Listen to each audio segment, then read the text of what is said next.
बिस्मिल्लाहिर्रहमानिर्रहीम। Federal government educational institutions और उनका प्रीवियस पेपर सॉल्व करते हैं। सबसे पहला सवाल हमारे पास है, how many seats of senate upper house are there in the Pakistan.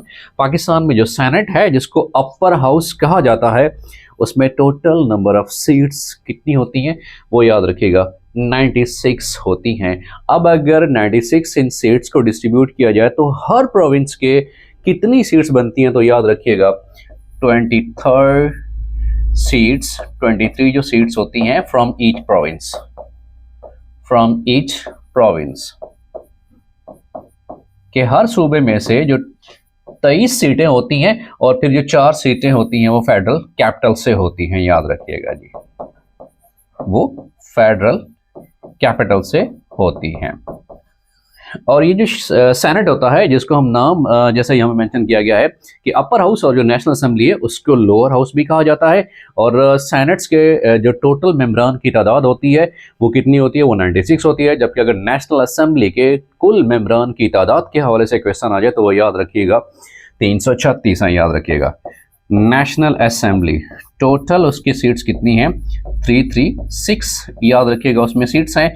और फिर जो सेनेट है उसके हवाले से ये भी सवाल पूछा जा सकता है कि current chairman of the senate वो कौन से हैं, वो हैं यूसुफ रजा गिलानी साहब। याद रखिएगा जी कि करंट जो चेयरमैन हैं, करंट चेयरमैन वो कौन से हैं, वो हैं यूसुफ रजा गिलानी साहब, यूसुफ रजा गिलानी साहब। और आईने पाकिस्तान के तहत अगर सदर पाकिस्तान किसी भी वजह से वो लीव पे हूं तो ये एक्टिंग प्रेसिडेंट पे जो काम करने वाला मेंबर हो सकता है वो कौन हो सकता है, वो भी यही सेनेट का चेयरमैन भी हो सकता है जो एक्टिंग प्रेसिडेंट ऑफ पाकिस्तान के तौर पर भी काम कर सकता है according to the constitution of Pakistan. तो मौजूदा जो करंट पाकिस्तानी सेनेट के जो चेयरमैन है वो कौन से हैं, वो हैं यूसुफ रजा गिलानी साहब। और ये 9th याद रखिएगा 9th chairman of Senate of Pakistan है। और पाकिस्तान सेनेट के सबसे पहले चेयरमैन वो कौन से हैं, वो हैं हबीबुल्लाह खान मरवा साहब। ये भी सवाल मोस्ट इंपॉर्टेंट है कि पहले चेयरमैन सेनेट, पहले चेयरमैन सेनेट वो कौन से हैं, वो है हबीबुल्लाह खान मरवा साहब, हबीबुल्लाह खान मरवा साहब। और मौजूदा deputy chairman of the senate वो कौन से हैं, सैयदाल खान नासिर साहब। ये भी सवाल मोस्ट इंपॉर्टेंट है, पूछा जा सकता है कि डिप्टी चेयरमैन वो कौन से हैं, वो हैं सैयदाल खान नासिर साहब, सैयदाल खान नासिर साहब। अगर हम पाकिस्तान के अपर हाउस की बात करें तो अपर हाउस से मुराद क्या है, वो सेनेट है। और अगर लोअर हाउस की बात करें तो उससे मुराद क्या है, नेशनल असेंबली ऑफ पाकिस्तान है। नेशनल असेंबली ऑफ पाकिस्तान की वैसे तो मुद्दत 5 साल होती है और 5 साल के बाद दोबारा नई असेंबली बनती है, लेकिन यहाँ पर जो सेनेट है इसको डिसॉल्व नहीं किया जाता। हाँ, अगर इसके सेनेट के जो ओवरऑल ड्यूरेशन की बात की जाए, एक जो सेनेटर होता है उसका जो दौरानिया कितने साल के लिए होता है, वो याद रखिएगा 6 साल के लिए होता है। एक जो सेनेटर होता है उसका दौरानिया कितने साल के लिए होता है, वो 6 साल के लिए होता है। और मिनिमम एज एक सेनेटर के लिए क्या होनी चाहिए according to the constitution Pakistan, वो याद रखिएगा 30 साल मिनिमम एज होनी चाहिए। तो ये पाकिस्तान के सेनेट के हवाले से मोस्ट इंपॉर्टेंट सवाल ये है कि पाकिस्तान का सेनेट जिसको अपर हाउस भी कहा जाता है उसमें टोटल जो सीट्स हैं वो 96 सीट्स हैं, याद रखिएगा। और हर सूबे में से कितनी सीट्स कंट्रीब्यूट की जा सकती है, 23 सीट्स कंट्रीब्यूट की जा सकती हैं। और फिर जो 4 सीटें हैं वो फेडरल कैपिटल से होंगी। और फिर ये सवाल मोस्ट इंपॉर्टेंट है कि current chairman of Senate of Pakistan Yusuf Raza Gilani साहब हैं और current deputy chairman of Senate of Pakistan वो कौन से हैं, सैयदाल खान नासिर साहब है, जैसे कि मैंने यहाँ पे लिखा भी है। और फिर जो सेनेट ऑफ पाकिस्तान के पहले चेयरमैन वो कौन से हैं, वो हैं हबीबुल्लाह खान मरवा साहब। और सेनेट ऑफ पाकिस्तान का जो मेंबर होता है उसकी मुद्दत वो कितनी होती है, वो 6 साल होती है। हाँ, 6 साल से पहले अगर वो रिटायरमेंट लेना चाहे तो वो ले सकता है, मतलब अगर वो अपना ओहदा छोड़ना चाहता है तो वो छोड़ सकता है। तो पाकिस्तान के सेनेट के हवाले से ये मोस्ट इंपॉर्टेंट सवाल हैं regarding exam point of view and regarding the interview point of view as well. Regular और कंसेप्चुअल क्लासेस ज्वाइन करने के लिए आप नीचे दिए गए व्हाट्सएप नंबर पे कांटेक्ट कर सकते हैं। अब अगले सवाल की तरफ बढ़ते हैं कि अगला सवाल हमारे पास कौन सा है। The next question is the Indian national Congress was formed in, Indian national Congress कब बनी थी? 28 दिसंबर 1885 में ये बनाई गई थी। और फिर ये सवाल मोस्ट इंपॉर्टेंट है कि इंडियन नेशनल कांग्रेस किस सिटी में बनाई गई थी? तो वो याद रखिएगा बम्बई, इन बम्बई। और इसका जो पहला इजलास हुआ था वो किस सिटी में हुआ था? वो भी इसी सिटी बम्बई में ही हुआ था, याद रखिएगा। और फिर यह भी सवाल पूछा जा सकता है कि इंडियन नेशनल कांग्रेस के हवाले से कि इंडियन नेशनल कांग्रेस के जो पहले सदर वो कौन से हैं? वो उमेश चंद्र जी साहब हैं, याद रखिएगा जी। पहले सदर कौन से हैं? वो उमेश चंद्र, याद रखिएगा जी, वो उमेश चंद्र साहब जी। और फिर पहले मुस्लिम सदर कौन से हैं? यह भी सवाल मोस्ट इंपॉर्टेंट है कि पहले मुस्लिम सदर बदरुद्दीन तैयब साहब, याद रखिएगा, बदरुद्दीन तैयब जी, बदरुद्दीन तैयब जी, याद रखिएगा। ये पहले मुस्लिम सदर हैं किसके? इंडियन नेशनल कांग्रेस के। और ओवरऑल इंडियन नेशनल कांग्रेस के ये तीसरे सदर हैं, याद रखिएगा जी। ये third president of Indian national Congress है। और इंडियन नेशनल कांग्रेस कब बनाई जाती है? ये 28 दिसंबर 1885 को बनाई जाती है। और किस सिटी में बनाई जाती है? बम्बई में बनाई जाती है। और इसका जो पहला इजलास होता है वो किस सिटी में होता है?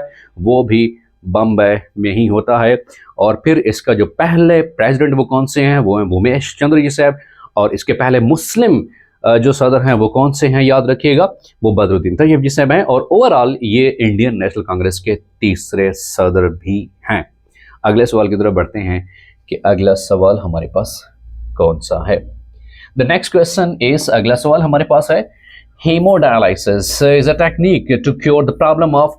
हीमोडायलिसिस जो है वो बेसिकली किडनी प्रॉब्लम को जो बेहतर करने के लिए इस्तेमाल होता है वो तरीकाकार, उसको नाम देते हैं हीमोडायलिसिस नाम देते हैं। बेसिकली जो डायलिसिस की टर्म है,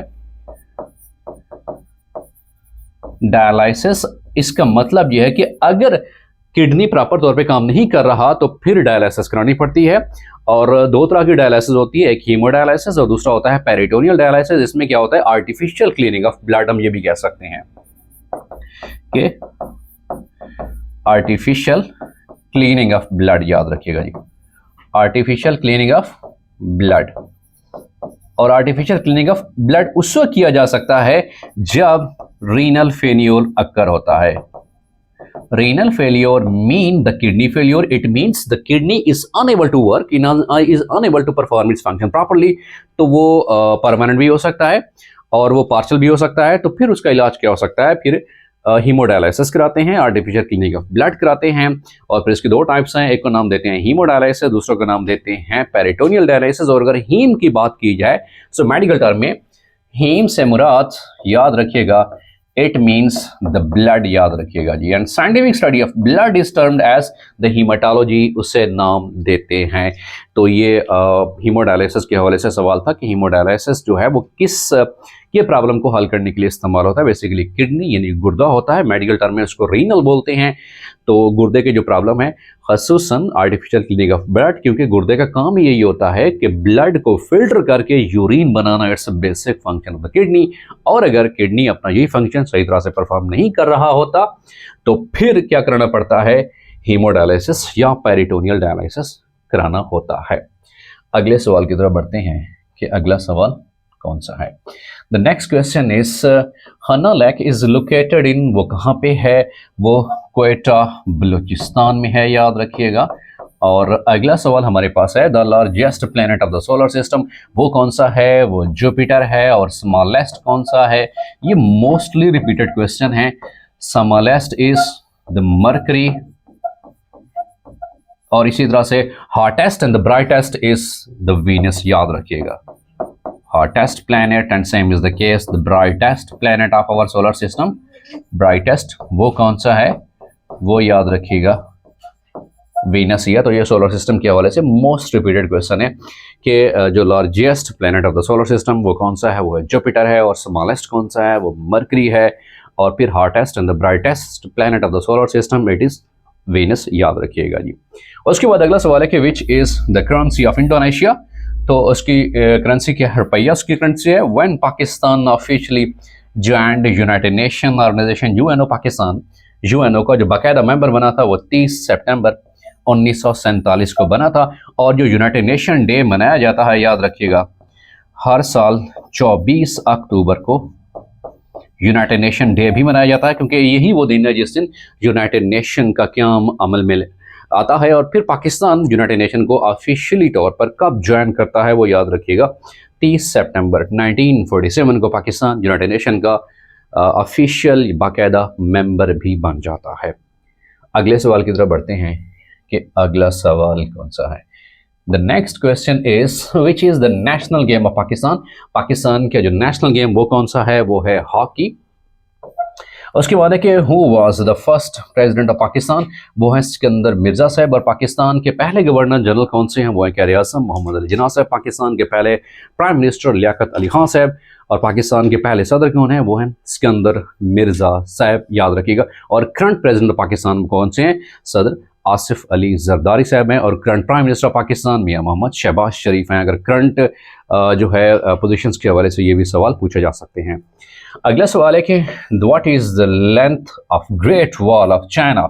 चाइना की जो वॉल है, जो दीवार चीन भी जिसे कहा जाता है, दीवार चीन, उसकी लेंथ कितनी है, 2116 किलोमीटर है, वो याद रखिएगा। उसके बाद है कि who was the leader of quit India movement. Quit India movement जब महात्मा गांधी साहब सिविल नाफरमानी की तहरीक चलाते हैं और फिर ये भी कहते हैं कि हिंदुस्तान छोड़ दो, तो ये क्विट इंडिया मूवमेंट यानी कि हिंदुस्तान छोड़ दो, ये मूवमेंट हिंदुस्तान छोड़ दो, और ये सबको कह रहे हैं कि हिंदुस्तान में रहने वाले जो भी हैं, उसमें मुस्लिम, उसमें सिख या नॉन मुस्लिम, हिंदू कोई भी हैं, तो उनको उन्होंने मुखातिब होकर कहा था कि भाई सिविल नाफरमानी की तहरीक शुरू हो गई है, तो क्विट इंडिया मूवमेंट, हिंदुस्तान छोड़ दो।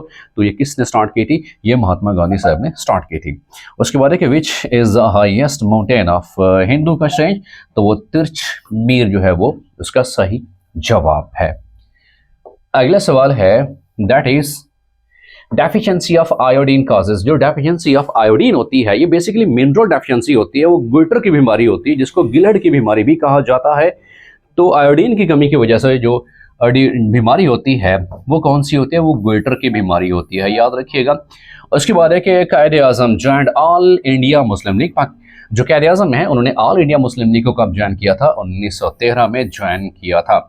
उसके बाद है कि how many prophets mentioned in the Holy Quran. Quran Majeed में कुल कितने पैगंबरों का जिक्र आया है, वो 26 पैगंबरों का जिक्र आया है। और सबसे ज्यादा किसका जिक्र आया है, मूसा अलैहिस्सलाम का, याद रखिएगा। मूसा अलैहिस्सलाम का सबसे ज्यादा मर्तबा जिक्र आया है कुरान मजीद में। कुरान मजीद में सबसे ज्यादा मर्तबा जिस नबी का तस्करा बयान किया गया है वो मूसा कलीमुल्लाह है। अल्लाह ताला से हम कलाम होने जाते थे कोई दूर के ऊपर, इसी वजह से उनका लक़ब जो है वो मूसा कलीमुल्लाह है, जिनका जिक्र सबसे ज़्यादा कुरान मजीद में आया है। उसके बाद है कि विच is the most populated city in Pakistan. Pakistan में सबसे ज़्यादा पॉपुलेटेड सिटी वो कौन सा है, वो है कराची। अब पॉपुलेटेड से मुराद जिसे हम कहते हैं गुंजानाबाद, ऐसा इलाका जहाँ पर जगह कम हो लेकिन उसमें जो इन्हेबिटेंट्स हैं, जो मक्की हैं, वो ज़्यादा हों, तो उस एरिए को जो टर्म इस्तेमाल की जाती है कि ये पॉपुलेटेड है, कि जहाँ पर जगह कम है लेकिन वहाँ पर रहने वाले बहुत ज़्यादा हैं। तो कराची जो पाकिस्तान का ओल्ड कैपिटल था, जबकि अब पाकिस्तान का कैपिटल कौन सा है, वो इस्लामाबाद है। तो old capital of Pakistan that is Karachi, और ये most populated city of Pakistan भी है। उसके बाद है the number of bones in the new born baby. Number of bones कितनी होती हैं ओवरऑल, वो 300 होती हैं। तो ये बायोलॉजी के हवाले से यह सवाल पूछा हुआ था। अगला सवाल हमारे पास है the word Pakistan first coined by Pakistan का लफ्ज सबसे पहले किसने क्वीन किया, इस्तेमाल किया, तजवीज़ किया, तो सबसे पहले चौधरी रहमत अली साहब ने 1933 में, जब वो अपना पम्फलेट शाये करते हैं कि नो और नेवर, अब नहीं तो कभी नहीं, तो उस वक्त उन्होंने सबसे पहले पाकिस्तान का नाम तजवीज़ किया था। तो वो कौन सी शख्सियत हैं, वो हैं चौधरी रहमत अली साहब। उसके बाद देखिए which of the following is a lightest metal. तो जो लाइटेस्ट मेटल कौन सी है, वो है लिथियम, जिसका सिंबल Li होता है, याद रखिएगा। The first census of Pakistan was held in. Pakistan में जो पहली मरदमशुमारी है वो कब हेल्ड होती है, वो 1951 में हेल्ड होती है, याद रखिएगा जी। उसके बाद है when NWFP became KPK, Khyber Pakhtunkhwa, वो कब बनता है, 19 अप्रैल 2010 को, जो कि NWFP है, जिसको पहले सूबा सरहद भी कहा जाता था, लेकिन अब क्या है, KP के खैबर पख्तूनख्वा। तो कौन सी डेट थी? वो 19 अप्रैल 2010 थी। Which is the largest library of the world? सबसे बड़ी लाइब्रेरी वो कौन सी है? लाइब्रेरी ऑफ कांग्रेस, ये USA में है। तो ये क्या है? Largest library of the world है। अगला सवाल हमारे पास है, that is 1 byte is equal to, ये कंप्यूटर के हवाले से सवाल था, याद रखिएगा, मोस्ट रिपीटेड भी है, 8 बिट्स के ये इक्वल होता है। Pakistan is located in Pakistan, south Asia में लोकेटेड है। उसके बाद during which year the first world war was started?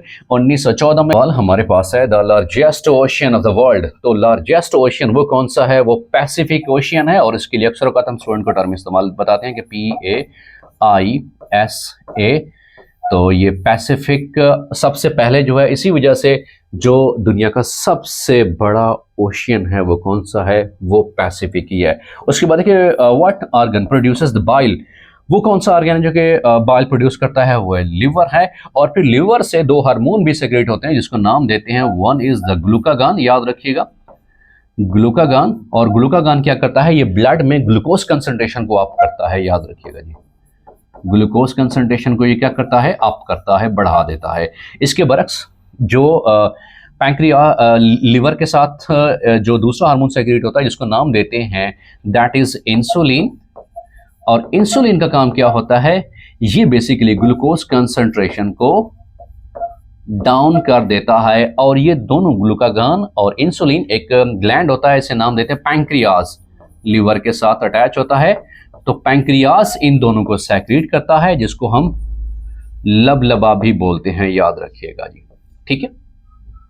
अब लिवर जो है, जिसको हम मेडिकल टर्म में हेप्टेक भी बोलते हैं, याद रखिएगा। इसी वजह से जब भी बात आती है कि हेपेटाइटिस की, जिसको यरखान बोलते हैं, तो उसमें मेनली ऑर्गन कौन सा अफेक्ट होता है? लिवर ही अफेक्ट होता है, याद रखिएगा जी। उसके बाद हमारे पास है कि forests are the only of the total area of Pakistan, 4.8% जो है फॉरेस्ट हैं। लेकिन उसके बाद क्या है? Due to some reason, due to urbanisation, due to increase in population और इंडस्ट्रियलाइजेशन की वजह से जो डिफॉरेस्टेशन है वो हद से ज़्यादा हो रही है। मीन्स टू से हम कह सकते हैं कि दरख्तों का कटाव हो रहा है, the cutting down of trees, the cutting down of the forest as well.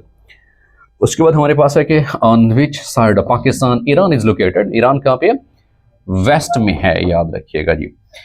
The book name the spirit of Islam is written by, ये सैयद अमीर अली साहब की लिखी हुई किताब का नाम है।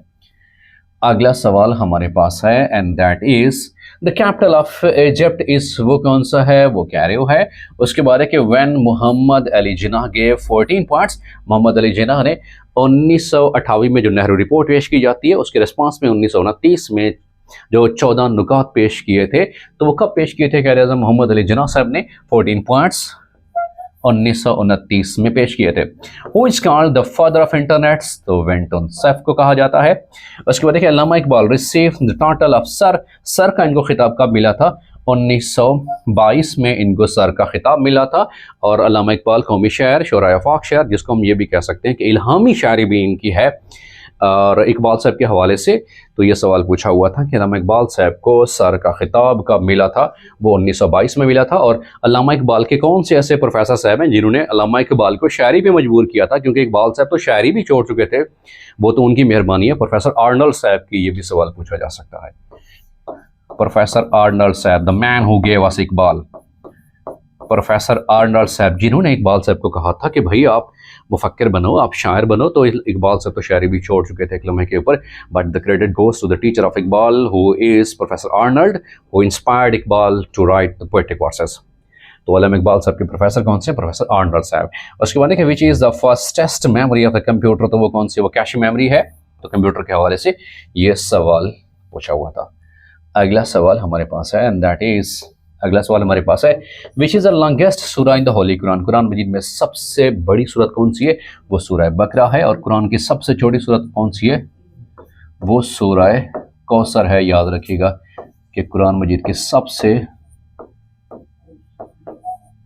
छोटी सूरत वो कौन सी है। उसके बाद है कि हाउ मैनी सूरा नेम ओनली वन लेटर, जो सिर्फ एक ही हर्फ पर मुश्तमिल है, वो कौन सी हैं? 3 सूरतें हैं जो एक सी हर्फ से शुरू होती हैं, काफ, सौद, और नून।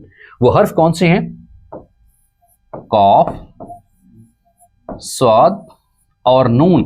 इन 3 हरफों से शुरू होती हैं। यानी ये कुरान मजीद में 3 ऐसी सूरतें हैं जो लफ्ज से शुरू नहीं होती, जो सिर्फ एक हर्फ से शुरू होती हैं। और वो 3 हर्फ कौन से हैं? कॉफ, स्वाद, नून। ये 3 ऐसे हर्फ हैं कि जिनसे 3 सूरतें शुरू होती हैं, सिर्फ एक हर्फ से शुरू होती हैं, वो लफ्ज से शुरू नहीं होती। Who is called the Jamil Quran?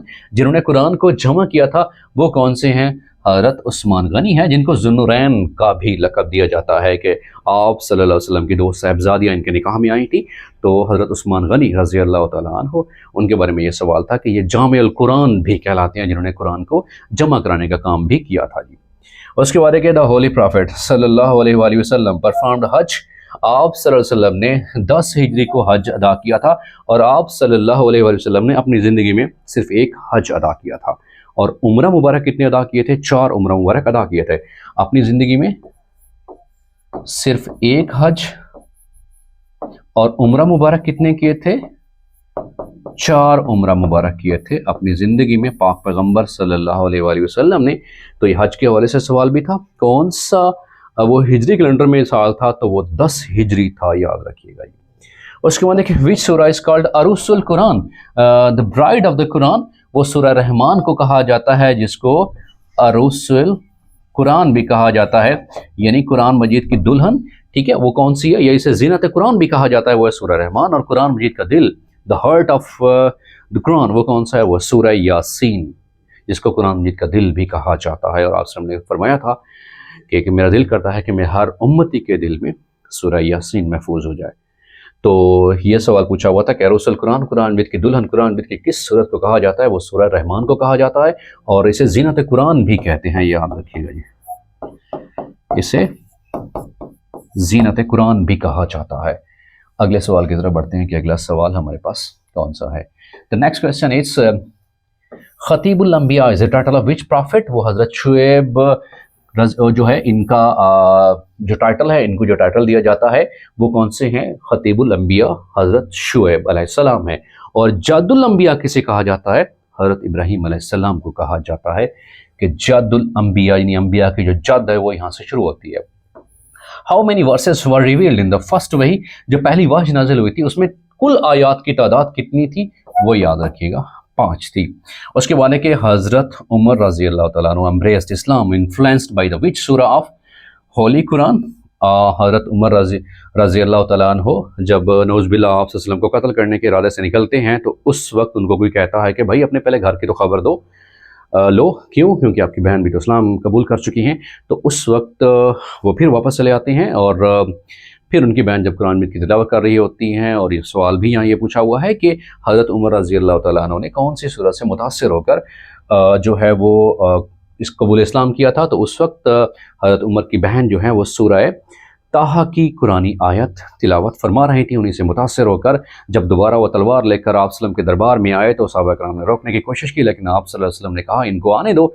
और फिर हज़रत उमर रज़ी अल्लाह तआला अन्हु इस्लाम कबूल करके लाए, और आप सल्लम को बेहद खुशी हुई, क्योंकि आप सल्लम दुआ फरमाया करते थे अल्लाह ताला से कि हज़रत उमर या अबू जहल में से किसी एक को कबूल इस्लाम का शर्फ नसीब फरमा, ताकि इस्लाम को जो है वो एक ताकत हासिल हो, एक गलबा हासिल हो, एक दबदबा हासिल हो।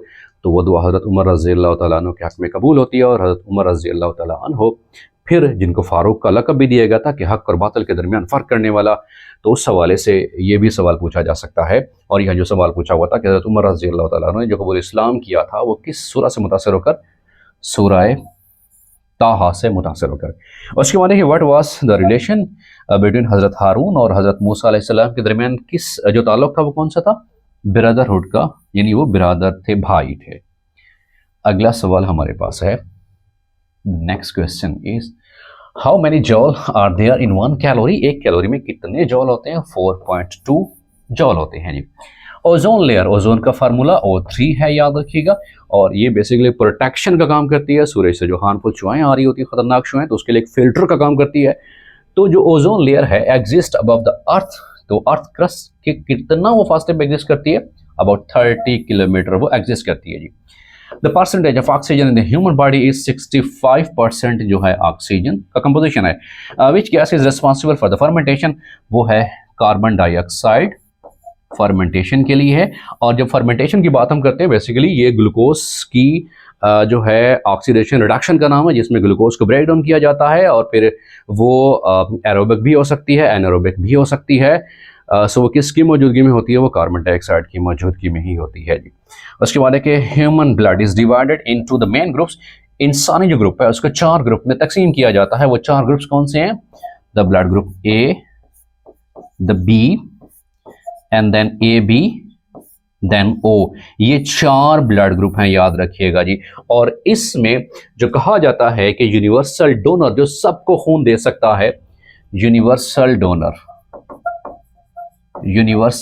जो सबको खून दे सकता है वो कौन सा है, वो है ओ। लेकिन अगर एंटीजेंस की बेस पे देखा जाए पॉजिटिव और नेगेटिव, तो याद रखिएगा द ओरिजिनल एंड रियल जो यूनिवर्सल डोनर, वो एक्चुअल यूनिवर्सल डोनर वो कौन सा है, एक्चुअल का अगर लफ्ज आ जाए, एक्चुअल यूनिवर्सल डोनर जो हर किसी को खून दे सकता है वो ओ पॉजिटिव या ओ नेगेटिव, तो याद रखिएगा O negative is the right option, वो ठीक है क्योंकि वो नेगेटिव वाला सब किसी को खून दे सकता है। इसी तरह से यूनिवर्सल रेसिपिएंट कौन सा ब्लड ग्रुप होता है, वो याद रखिएगा ए बी ब्लड ग्रुप है जी, जो हर किसी से खून ले सकता है।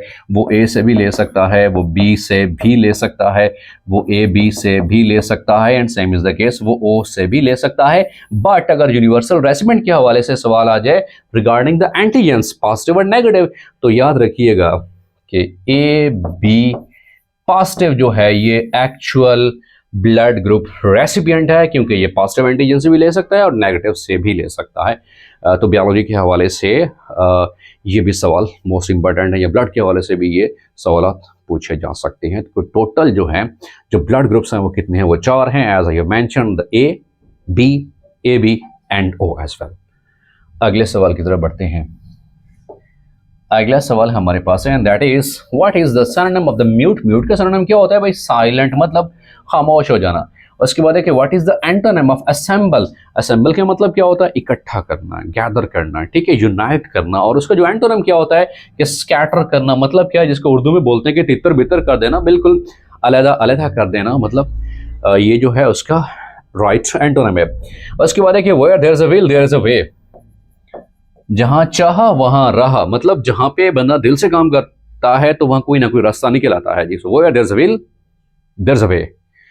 तो जहां पर भी कोई ना कोई इंसान की मर्जी होती है, कुव्वत फैसला इरादा होता है, तो वहां क्या रास्ते बनना शुरू होते हैं जी। What is the antonym of nervous. Nervous का मतलब क्या होता है, उसका जो एंटोनिम मतलब क्या होता है कि थोड़ा परेशान होना, घबराहट का शिकार हो जाना। तो उसका एंटोनिम क्या होता है, काम, बिल्कुल पुरसकून हालत में होना। याद रखिएगा जी कि उसका जो एंटोनिम है कि नर्वस का, वो कौन सा होता है, वो होता है काम होता है, याद रखिएगा जी। और उसके बाद है कि पैसिव मेथड ऑफ टीचिंग। जो पैसिव मेथड ऑफ टीचिंग, ये एजुकेशन के हवाले से, पेडागोजी के हवाले से ये सवाल पूछा हुआ था। There are different types of the teaching method, जिसके नाम हम देते हैं द इंक्वायरी बेस्ड टीचिंग, जिसको हम नाम देते हैं the Socratic method of teaching, is also called as the question answer technique as well. But the most primitive, the most classical type of the teaching method, that is lecture based method. और lecture based method इसको हम नाम देते हैं, ये teacher centred भी होता है क्योंकि इसमें टीचर जो है थोड़ा सा ऑटोक्रेटिक होता है, लर्नर जो है वो पैसिव होते हैं।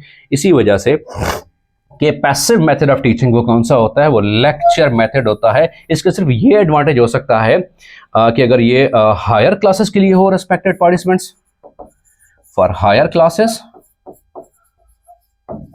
या जब नंबर ऑफ लर्नर्स या स्टूडेंट्स ज्यादा होते हैं जी, number of students. But in term of the modern being educationist, याद रखिएगा कि स्टूडेंट की टर्म इस्तेमाल नहीं होती, वो टर्म इस्तेमाल होती है educator. And same is the case, teacher की टर्म बहुत कम इस्तेमाल होती है, वो इस्तेमाल होती है टीचर जो है वो एजुकेटर, और जो स्टूडेंट है उसके लिए टर्म इस्तेमाल होती है रेस्पेक्टेड स्टूडेंट्स, लर्नर। और जो टीचर के लिए टर्म इस्तेमाल होती है वो याद रखिएगा एजुकेटर टर्म इस्तेमाल होता है जी, वो एजुकेटर। जो मॉडर्न ट्रेंड्स ऑफ एजुकेशन है, same is the case the modern thematic trends of education, जिसमें स्टेम, जिसमें स्टीम, जिसमें ऑनलाइन एजुकेशन एंड जिसमें एसडीजीज एम्बेड एज वेल, और जिसमें टेक्नोलॉजी को एम्बेड किया जाता है। So these are called as the modern trends in education. और मॉडर्न ट्रेंड्स ऑफ एजुकेशन के हवाले से लव स्टूडेंट की बजाय लर्नर बेहतर है और टीचर की बजाय एजुकेटर बेहतर है, और जो ट्रेनर होता है उसकी बजाय teacher, educator is the best suitable word. अगले सवाल की तरफ बढ़ते हैं कि अगला सवाल हमारे पास कौन सा है। The next question is to emerge out of thin air, it किसका मतलब क्या होता है? अपीयर सडनली, के अचानक ही नमूदार होना जी। It was raining heavily yesterday night so they did not go out. So याद रखिएगा कि it was raining heavily yesterday night. So हमेशा रूल इंग्लिश में चलता है कि past is followed by past sentence के किसी में पास्ट है तो rest of the part of sentence it will be also in the form of the past tense. Urdu में सिंपल एग्जांपल लेते हैं कि अली बाजार गया और उसने किताबें खरीदी, तो कुछ ऐसी भी इंडिकेशन होती हैं कि जब भी लास्ट, अगो या प्रीवियस आ जाए तो हमने पास्ट इंडेफिनिट इस्तेमाल करना है। हो सकता है वो सवालिया फिक्रा हो जाए, हो सकता है वो नेगेटिव हो जाए। सही यहाँ पर नेगेटिव था। सो डिड नॉट गो, वो बाहर नहीं गया क्योंकि बारिश हो रही थी। इफ शी खारिजगा hard she would have pass the exam. अब याद रखिएगा ये एक कंडीशनल सेंटेंस है, याद रखिएगा respected students. So it is a conditional sentence and which type of condition? अगर एक्चुअल देखा जाए तो रिस्पेक्टेड स्टूडेंट ये थर्ड कंडीशनल है। ये थर्ड कंडीशन क्यों? क्योंकि इसमें जो हमारे पास सब ऑर्डिनेटिंग कंजंक्शन जो इस्तेमाल हुई है, या जो सब ऑर्डिनेटिंग जो हमारे पास क्लास इस्तेमाल हुई है, वहां पे अगर पास्ट परफेक्ट इस्तेमाल हुआ है तो अगला जो पार्ट ऑफ सेंटेंस है वहां पर हमने क्या करना है? वुड हैव के साथ थर्ड फॉर्म वर्ब लगानी होती है, तो हैड वर्कड आएगा। इफ शी हैड वर्कड, तो यहां पे क्या है? इसी वजह से क्योंकि वर्ब की तीसरी फॉर्म है, पास्ट परफेक्ट है, इसीलिए थर्ड जो कंडीशनल है। सेकंड कंडीशन में क्या होगा? अगर सेकंड कंडीशन के हवाले से एग्जांपल दीजिए, मैं सेम यही सेंटेंस रिपीट कर देता हूं कि इफ शी वर्कड हार्ड, मैं यहां लिख देता हूं if she worked hard she would पास। याद रखिएगा जी। और विल और शेल इन दोनों की पास्ट फॉर्म क्या होती है? वुड होती है। सो यहां क्या है? इफ शी वर्कड है, हैड वर्क नहीं है, मतलब पास्ट इंडेफिनिट है, तो उधर भी क्या इस्तेमाल करो? विल शेल के साथ अब जो पास्ट फॉर्म है वुड बनती है और वुड मॉडल वर्ब बन जाती है, उसके साथ फर्स्ट वर्ब इस्तेमाल करते हैं, तो ये सेकंड फॉर्म ऑफ वर्ब है। तो ये रिस्पेक्टेड कौन सा है? द सेकंड कंडीशनल सेंटेंस, याद रखिएगा जी। And same is the case the first conditional sentence, जिसमें सेंटेंस ये है कि इसमें प्रेजेंट टेंस और दूसरे इसमें फ्यूचर टेंस होता है। But keep in mind the simple rule that कि जो हमारे पास सबऑर्डिनेटिंग कंजंक्शन होती हैं, जैसे इफ, जैसे हमारे पास एज सुन एज, जैसे हमारे पास व्हेन, जैसे बिफोर, तो ये सब ऑर्डिनेटिंग कंजंक्शन है। और इस तरह का जो सेंटेंस है ये टिपिकल निशानी होती है कि ये सेंटेंस कंप्लेक्स सेंटेंस की कैटेगरी में आएगा। It will not come in the category of simple और कंपाउंड और कंपाउंड कंप्लेक्स। ये सिर्फ और सिर्फ कंप्लेक्स सेंटेंस की कैटेगरी में आएगा। तो जो फर्स्ट हमारे पास कंडीशन सेंटेंस होता है उसमें एक में क्या होता है? प्रेजेंट टेंस और एक में फ्यूचर टेंस होता है। But keep in mind simple rule कि इफ वाले हिस्से में कभी फ्यूचर टेंस इस्तेमाल नहीं होगा जी।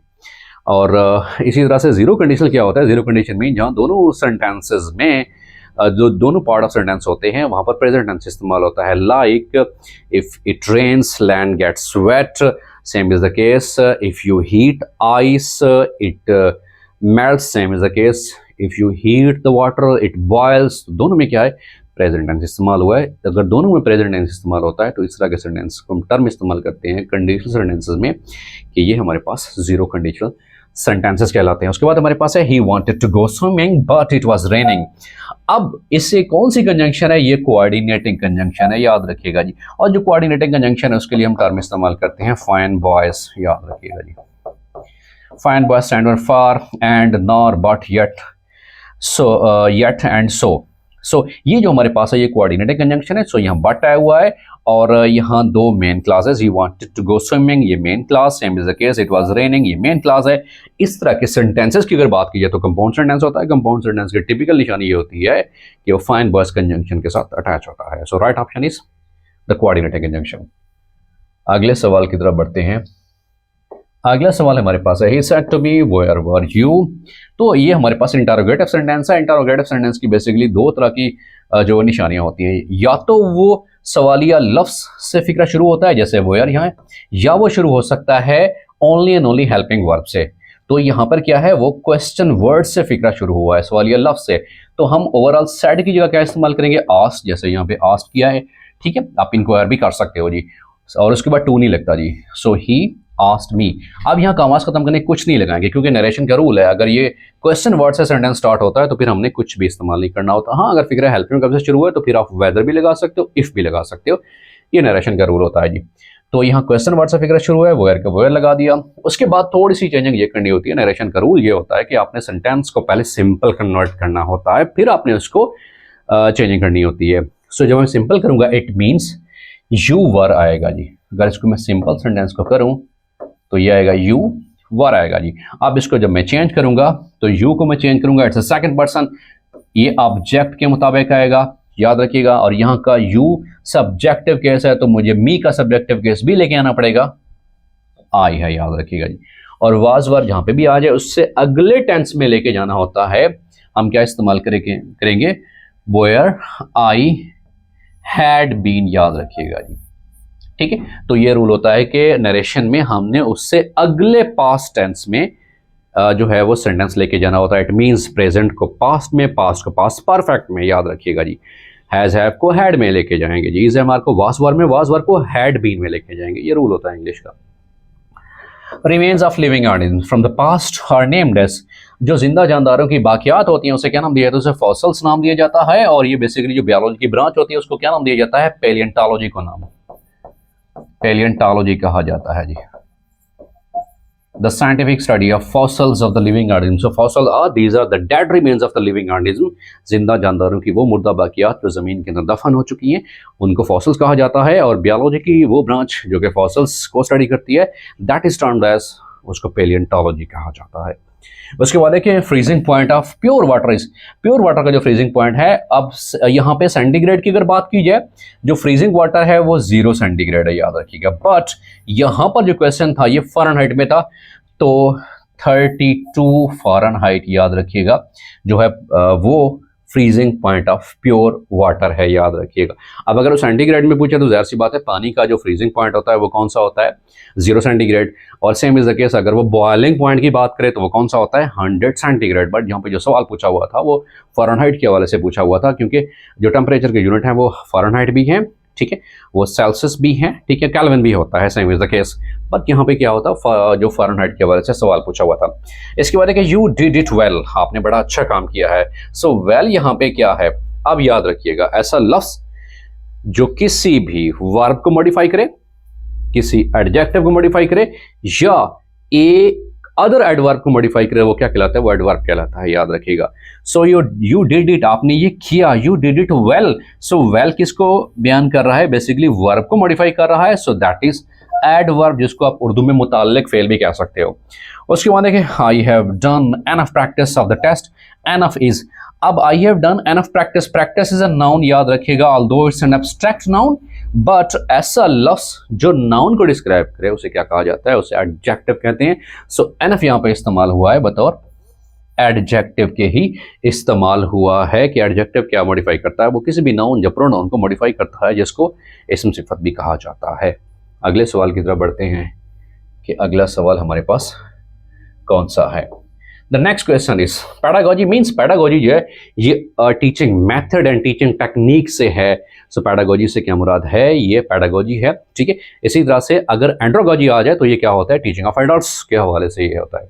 उसके बाद है कि who is the founder of the theory of progressivism in education.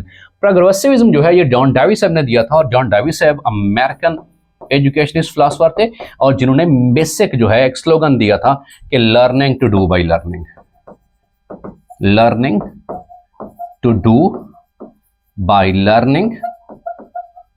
एक लर्नर, और ये जो learning to do by learning है बेसिकली जॉन डेवी साहब का जो फलसफा था, इन्होंने जो है लर्नर सेंटर्ड थ्योरी भी पेश की थी। ये भी कह सकते हैं कि it's not a teacher centred, it's basically the learner centred. और यहाँ पे क्या होता है जिसको नाम देते हैं the ABL method of teaching. ABL mean the activity based learning. ABL stands for the activity based learning, मतलब बच्चों को खेल खेल में बच्चों को एक्टिविटी के जरिए सिखाया जाए, और जब वो एक्टिविटीज करेंगे, एक्टिविटीज भी हैंड्स ऑन एक्टिविटीज, उसको टर्म इस्तेमाल की जाती है the kinaesthetic method of teaching, याद रखिएगा जी। Kinaesthetic method of teaching, kinaesthetic mean the practical, वही सेम बात है कि एक्टिविटी, या हम जिसे नाम देंगे रिस्पेक्टेड पार्टिसिपेंट, प्रैक्टिकल, याद रखिएगा जी। तो जो यूएसए की तरफ से जॉन डेवी साहब जो एजुकेशनिस्ट हैं, द मोस्ट फेवरेट बच्चों के, जिन्होंने कहा था कि learning to do by learning, same is the case Maria Montessori साहबा ने जो लर्निंग मेथड दिया था, वो उन्होंने मोंटेसरी मेथड बताया था कि बेसिकली जो मारिया मोंटेसरी साहबा थी, उन्होंने स्पेशल चाइल्ड के साथ काम किया था। उन्होंने सबसे पहले रिसोर्सेज बताए थे कि आप स्पेशल चिल्ड्रन को पढ़ाने के लिए लर्निंग एड या लर्निंग रिसोर्सेज कौन कौन से बना सकते हो जी। आज तक उन्हीं के नाम से मोंटेसरी जो है वो teaching classes and the schools भी चल रहे होते हैं। बाकी जॉन डेवी साहब के और ऐसे सवाल था जो कि अमेरिकन एजुकेशनिस्ट हैं, जिन्होंने कहा था कि लर्निंग थ्रू बाय लर्निंग। उसके बाद good teaching is the best reflected through. आपने टीचिंग कर ली, बट जो रिफ्लेक्शन होता है आप कैसे करोगे कि अच्छी टीचिंग हुई है कि नहीं हुई, तो आप क्या करोगे, आप आस्किंग क्वेश्चंस करोगे, सवालात करोगे, जिसको हम टर्म इस्तेमाल करते हैं कि the CCQs mean the concept checking questions.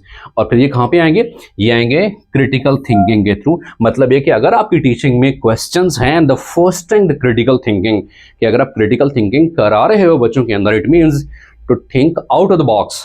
और यहाँ पे कौन सी होगी, यहाँ डीप लर्निंग हो रही होगी, ये जो है सरफेस लर्निंग नहीं हो रही होगी। So the best teaching method, उसको बेहतर बनाने के लिए क्या किया जा सकता है कि आप सवालात करो और फिर जो है क्रिटिकल थिंकिंग पैदा करो। इससे पता चलेगा, रिफ्लेक्शन ये होगी कि आपकी टीचिंग अच्छी है। और जब आप क्वेश्चनिंग टेक्निक को अपनाओगे, ये भी मोस्ट रिपीटेड क्वेश्चंस है एजुकेशन के हवाले से कि आस्किंग क्वेश्चंस, वो आस्किंग क्वेश्चंस कौन सा मेथड ऑफ टीचिंग है, उसको नाम देते हैं Socratic method of teaching. Socratic method of teaching. सोक्रात साहब ने यही कहा था ना, मेरी महफिल में वो बंदा है जिसको सवाल करना आता हो जी। सो CCQ stands for the concept checking question, याद रखिएगा जी, कंसेप्ट चेकिंग क्वेश्चंस, याद रखिएगा। सो टीचिंग को इफेक्टिव कैसे बनाया जा सकता है, और फिर अब कैसे पता चलेगा, रिफ्लेक्शन कैसी होगी कि हमारी टीचिंग इफेक्टिव हुई है या नहीं हुई, तो कैसे कि क्वेश्चनिंग के जरिए और fostering the critical thinking among the learners के अंदर क्रिटिकल थिंकिंग को इनकॉर्पोरेट करते हुए। अब टीचिंग क्या है कि नॉलेज, वैल्यू, स्किल्स किसी को देना, ये टीचिंग है। लर्निंग क्या है, acquiring knowledge, values and skills, that is called as the learning, याद रखिएगा।